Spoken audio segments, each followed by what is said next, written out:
Salams and welcome. Thank you for joining me in another episode of Surah Al-Fatiha, chapter number 1 of the Quran, page number 66, and we are reading this from Ariful Quran, volume 8 volumes, and we are busy with volume number 1. A'udhu billahi minash shaitanir rajim. Bismillahir Rahmanir Rahim. Let's continue with the episode from yesterday. We'll continue with this quotation.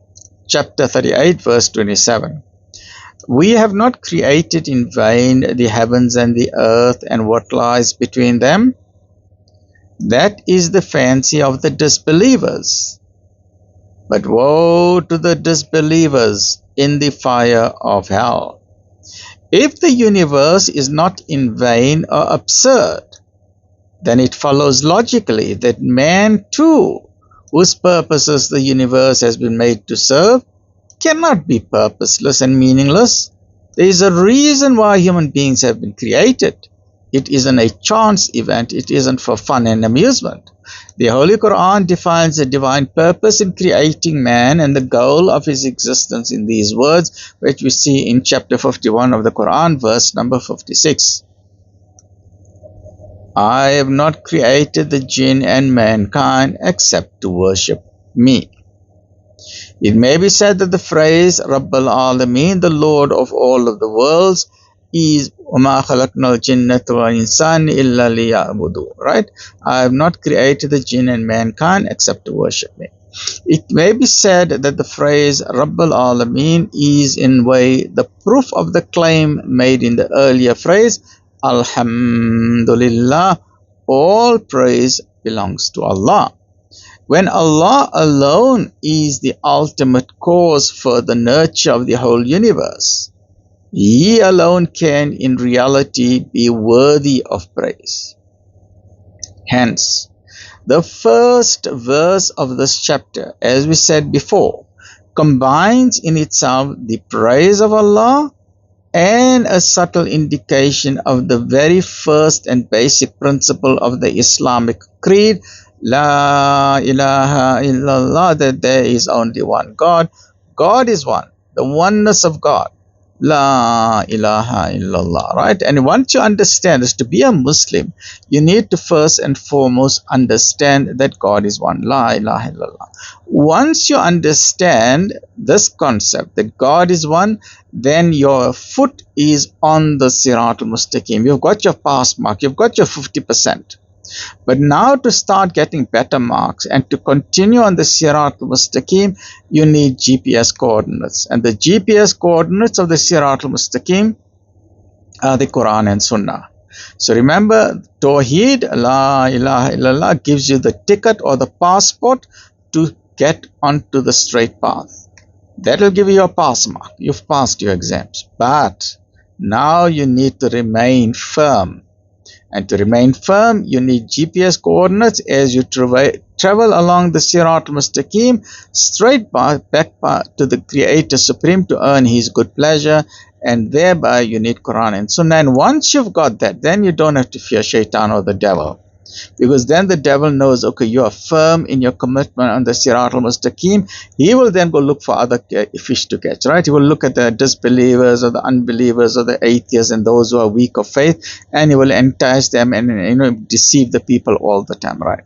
So the second verse speaks of the divine quality of mercy, employing two adjectives of Rahman and Rahim, both of which are hyperbolic terms in Arabic and respectively connote the superabundance and perfection of divine mercy. The reference to this particular attribute in this situation is perhaps intended to be a reminder of the fact that it is not through any external compulsion or any inner need or any kind of necessity whatsoever that Allah has assumed the responsibility of nurturing the whole of His creation, but that the very fact that He is doing it is in response to the demand of His own quality of mercy. He is, because of His merciful nature, that is why He is nurturing everything and looking after everything. He has not abandoned the universe, right? If this whole universe did not exist, he would suffer no loss. If it does exist, it is no burden to him. Allah does not need nobody, we need him. Nothing burdens him. He has control of the entire heavens and the earth. All the trillions of galaxies and the stars are all spinning under his control. He is providing for sustenance for every creature. Yet he does not sweat. It is not a burden on him. It is not difficult for him. And tomorrow, if the entire universe is gone through his command, there's no loss to him. He is Allah. He needs nobody. We need him. He does not even sleep at night. He is continuously awake. Continuously. He does not sleep. He is continuously alert and awake. Right? So the third verse pays homage to Allah as the master of the day of judgment or requital. Malik Yawmiddin. He is the king. He is the master. He is the owner of that great day of judgment, which many people sadly are ignoring or forgetting about, especially the secularists and the materialists who are only obsessed with this world. And that's why we mustn't worship or be fans of celebrities and these music stars and all. Fine, you want to see them score a goal, it's fine. I also watch soccer now and then, right? But if you want to watch them, it's fine. But don't become obsessed with them. At the end of the day, and the majority of them, 99%, they don't recite La ilaha illallah. They've got the wealth, they've got the power, they've got there's greed and there's addiction to this dunya.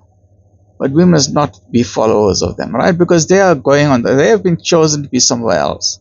We can pray for the good ones among them, but don't follow their way of life. We must rather make lakh shukr that Allah has not made them like us, like them. Because when you just read a bit of their lifestyle, we say, Ya Allah, thank you for keeping us away from that lifestyle and keep our children and descendants away from that type of lifestyle which they have got. But we don't want to be anywhere near them, right? So the word Malik has been derived from the word mulk, which signifies possessing a thing in such a manner that one has the right and power to dispose of it as one likes. Allah is the owner. He can do what belongs to him as he wants. He's the owner of it, right? He's the owner of us. He's the owner of the universe. He owns everything.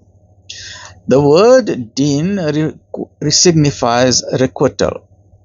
So the phrase master of the day of requital implies total mastery on the day of requital. But there is no mention of the thing or things to which this mastery or possession would apply. According to the commentary Al-Kashaf, the phrase makes a general reference to cover everything.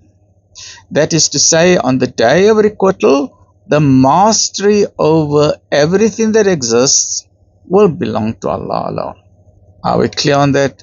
Straightforward. Join me in the next episode as we continue with Surah Al-Fatiha from Ma'arif al-Quran. Stay well, look after yourself. Alhamdulillah.